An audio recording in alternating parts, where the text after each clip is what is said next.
After the financial success and cultural failure of the 1998 Godzilla, Toho brought Godzilla out of its planned hibernation much sooner than expected. This resulted in the 1999 film Godzilla 2000 Millennium. Directed by Takao Okawara, it's one of my favorite Godzilla movies ever. As a kid, I didn't really appreciate it that much, it just kind of fell in line with the rest of the Godzilla movies, but as I've gotten older, I've come to really adore the movie precisely because of that. It uses cliched formats and tropes of Toho Kaiju movies to its advantage. You can look at the film and say, yeah, that's the most baseline Godzilla movie ever, but look a little deeper and you'll find a movie that twists those tropes just a little more than you'd expect. But we're not talking about the movie in this video, or its 2000 sequel, Godzilla vs. Megaguirus. We're talking about the toys having to do with those two movies.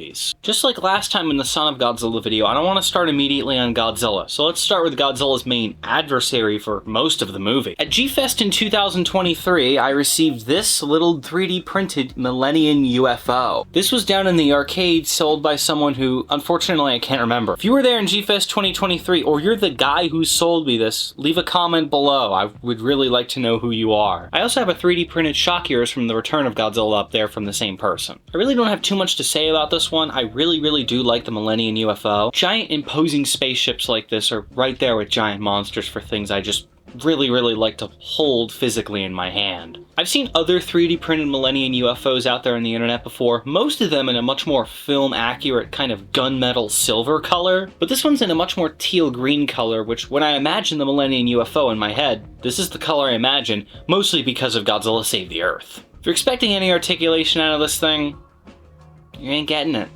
Sorry.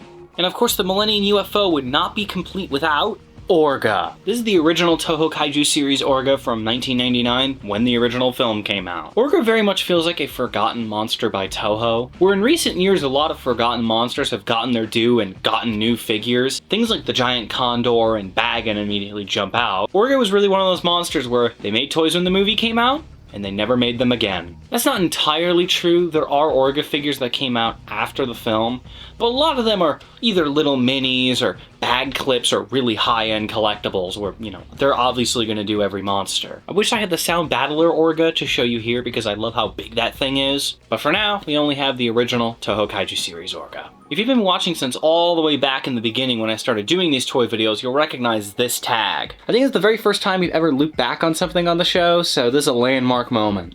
Just like I said there, I really do love these late 90s, early 2000s Toho Kaiju series tags. I think there's better Bandai vinyl tags, but there's a special quality that the Toho Kaiju ones from this time period and the Godzilla Island series ones from this time have. Okay, no more tags, I'm done, no more! Back to the figure. Orga's just so frickin' cool, man. I love Orga not only because he's really cool and I like how he's sort of a weird Bizarro Godzilla. I think he's the best Bizarro Godzilla. Not counting MegaGodzilla, he's kind of his own thing at this point. But you know, Space Godzilla and Biollante and sort of MegaGiras. Out of all those weird failed Godzilla clone or attempted Godzilla clone characters, I like Orga the most. So many traits about this figure define what Orga looks like in my head. If you asked me to describe Orga off the top of my head, I would probably genuinely say, oh, he has a big blue spot on the top of his head. He only kind of does in the movie, but it's way more prominent on this Bandai. I only bought this Bandai at G-Fest 2023, but through things like Monster Island Buddies and Ultraman Chronos, I saw this figure all throughout my childhood leading up to when I finally got it. I think if they made a new Orga Bandai vinyl, it would be kind of weird in the same way that having a new Showa Anguirus vinyl was. That original one from the late 90s and early 2000s was just so definitive and it was edged into your mind. Anguirus has one now, and no sign of Orga. I don't know if it's just me, but it feels like Orga has been on the rumor mill of Bandai vinyls for like 3 years now. Feels like anytime anyone comes out of the woodworks with either a real or fake, we don't know, leak, they're always talking about, dude, Orga's soon, get ready, Orga! And it's never happened. And it might never happen, except for 1 week after this video comes out. That's when they're gonna announce Orga. That's just my luck. So get ready for Orga. New Orga. Alright, no more Orgas, let's talk about Godzilla. This is a fairly recent toy I picked up, and I'm so happy I finally have this one. It's the SH MonsterArts Yuji Sakai Godzilla 2000. There's a few SH MonsterArts figures that have kind of a mythical quality to them, especially ones from around 2013 to 15. And I felt like the point where they were finally getting really good, and everyone wanted them, but they didn't make enough yet. This is definitely one of those mythical SH MonsterArts figures, especially for Godzilla fans my age. When I put this on the table, I call this the Yuji Sakai version. You might be wondering, who's Yuji Sakai? Yuji Sakai is a really famous Godzilla sculptor who did the initial design for Godzilla 2000. Compared to the one that's in the movie, this one's a lot skinnier, more jagged, more gnarly looking. A lot of Godzilla 2000's promotion material has this guy on it. He even appears in the movie as a part of the Godzilla Production Network's logo. But for a multitude of reasons, this isn't the design that the suit is based on. That would later be edited by Shinichi Wakasa, who we'll see the design from here in a little while. I feel like it's been a while since I talked about a MonsterArts. So yeah, I picked this guy up earlier this year from a friend who was at a thrift store in Missouri, where in the display case, out of the box, for $80 was this guy. Alongside this guy was the infamous Legend Creation Showa Ghidorah bootleg figure for only $100, which she did buy. But I was insistent. I had to get this figure finally, especially because another figure coming up would pair very well with it. I don't want to spoil too much, alright? Godzilla 2000 is an interconnected web. It's really hard to talk about one thing at a time without including everything else with it. We're doing a lot of cross-promotion this time. You know why? Because back in the Burning Godzilla video, I talked about how much I love these early MonsterArts figures. I don't want to be one of those people who was like, oh, it was so much better before! But man, I really, really do love these figures. There's a charm to them that a lot of the modern ones just don't have for me as much. Maybe it's because I was 12 years old? Probably. It probably was because I was 12 years old. No more beating around the bush, let's actually talk about this figure. Something I really wasn't expecting when I got it is how dark the purple on the spines is. You really have to keep it in light to actually notice it. Just like every MonsterArts figure ever, the tail likes to come off all the time. I don't even want to break it off in this video, it's just gonna make me too angry. And that face is just incredible. He just looks so cool. You know, I was thinking about going over the articulation on this guy, but I don't feel like it. There's enough SH MonsterArts reviews on the planet, okay? You can find it somewhere else. Let's be real. He moves everywhere you'd think he'd move. So let's talk about my real bread and butter. Bandai Vinyl! The Movie Monster Series 50th Anniversary Memorial Box Godzilla 2000. He's too small. I don't like how small he is. I really gotta get the Toho Kaiju one. I mean, he's cool. I like him. It's too small. Purple on his spines is super duper vibrant on this one. Like, if you display this guy on his side, he's one of the most vibrant looking standard Godzillas you can have in your collection. They did the V2 version of this guy last year, and it also feels weird. This Godzilla 2000 face is burned into my mind. This is what the Bandai 2000 should look like. And at first I really did like that V2, and now I kinda don't. I don't really like them that much anymore. Alright, here's the obligatory part of the video where we talk about Memorial Box cards. Alright, here they are. Godzilla 2000 and Godzilla vs. megaguirus' cards. An image from the movie and the logo. It's an image from the movie and the logo. They got the designs right for each movie. That's good. But there's really nothing else to say but that. So, we're gonna move on now. I think it's time we talk about one of my favorite things Bandai has ever done. For Godzilla vs. megaguirus, they weren't satisfied with the status quo of how things had been. They didn't want to do just a Godzilla vinyl and a megaguirus vinyl. Two separate things. On store shelves with tags. That's the end of it. No, instead we got the Godzilla vs. megaguirus blister pack. It's all right here. This is so cool that they did this. It's a one perfect solution to getting everything you'd want from Godzilla vs. megaguirus. And it means things that would be really hard to get figures of otherwise actually have toys. The Meganulon and the Meganula, you never get figures of those otherwise. Maybe they'd make like a cast tournament in 2018, but they just make those up. Those aren't actually real. They just put images on the internet to mess with you. You can't actually buy Giant Lizard from King Kong vs. Godzilla. What are you, crazy? You stupid? We're gonna put a pin in that cast ornaments discussion because we have important things to talk about. Just like 2000, let's start with the villain of the film, megaguirus. You know, as a kid, I didn't realize this toy existed.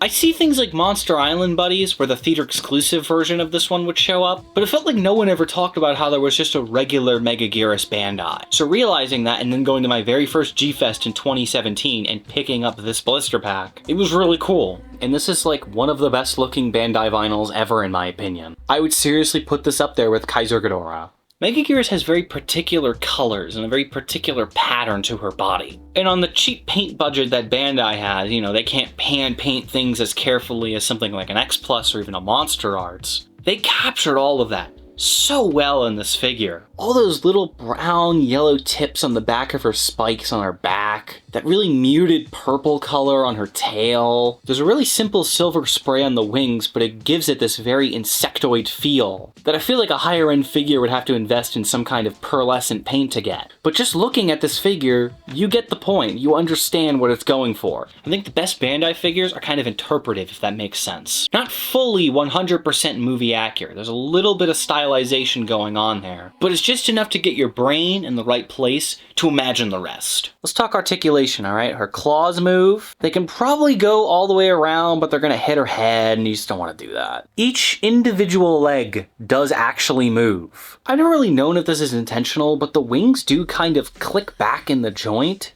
As a kid, when I play with this thing, I'd almost imagine it like this is some sort of like high-speed mode, like when MegaGiras is going super duper fast, and this is just like regular, like flying around MegaGiras. But I don't know if it's really supposed to be intentional. The tail is sort of on a joint. It can wobble, and if you twist it enough, it does move, but I really don't see a point in like ever moving it, because it doesn't really move in the movie like that at all. So yeah, Bandai MegaGiras from the blister pack. It's one of my favorite Bandais ever. Remember how I said the movie Monster Series Godzilla 2000 from the Memorial Box was too small?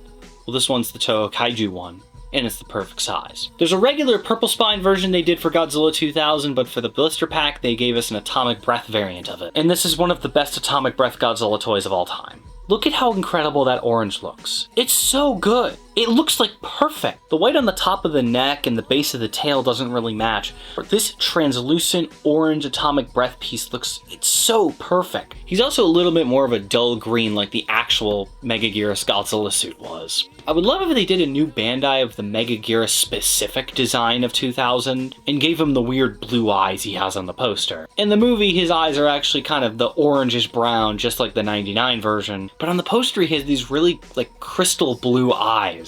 I don't know, I think it's kind of cool. Maybe you should put that in a toy. I don't know. And the set doesn't just come with 2 Bandai vinyls, it also comes with these 3 little minis that I mentioned before. Here's the G-Grasper's personal little ship that they fly around on in the movie. The Griffin. Here's the modern reinterpretation of the Meganulons from Rodan, which eventually turn into the much bigger Meganula.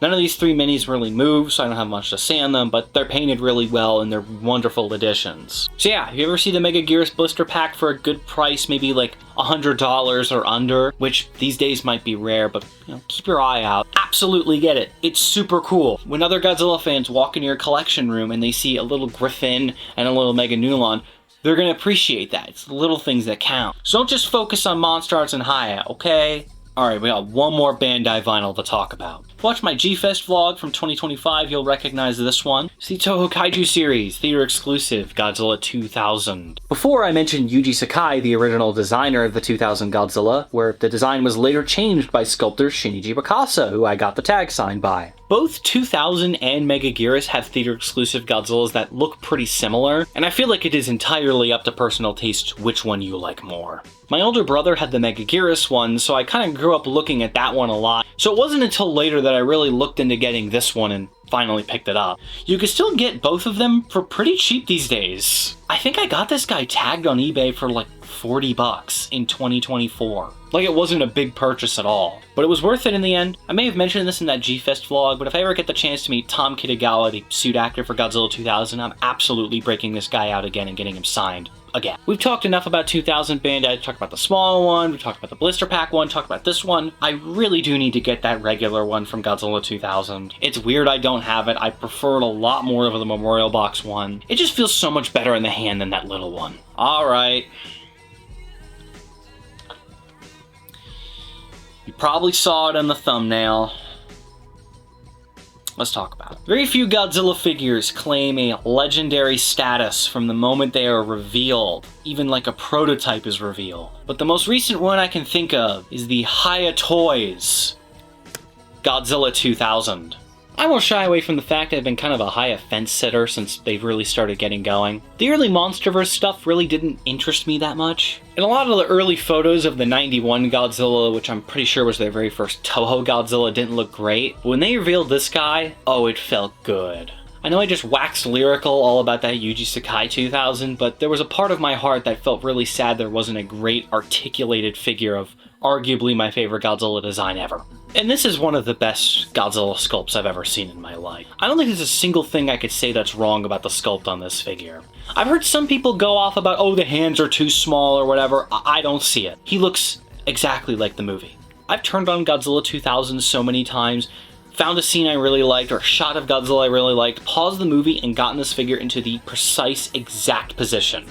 I know there's something going on with the sculptor of this figure in Hiya Toys. I don't know too much about it. You know, it's been probably a year since I've heard even anything about it. Someone much more informed than I am could probably talk about it, so maybe they're in the comments already. But I really don't think we're ever gonna get a better looking 2000 than this. This is the peak. This is like, come on. Obviously there's that big 30 centimeter statue that they did that they scanned in the suit for, and there's gonna be X pluses forever. When it comes to a 6-inch Godzilla 2000, it doesn't get better than this. Like I said with that Memorial Box one, his spines are so much more vibrant than you realize. There's really only one day scene that Godzilla actually shows up in 2000, and it's kind of on a cloudy day, so it's not as vibrant as you realize, but you start looking at behind the scenes photos and realizing, oh, this suit was really bright. I'm not really gonna talk about the articulation because there's other people who already do that and I don't want to waste your time with that. So just know, Hiya Godzilla 2000 gets my absolute seal of approval. I'm not really interested in articulated figures anymore. I'm really starting to move into Sofubi stuff more than anything. But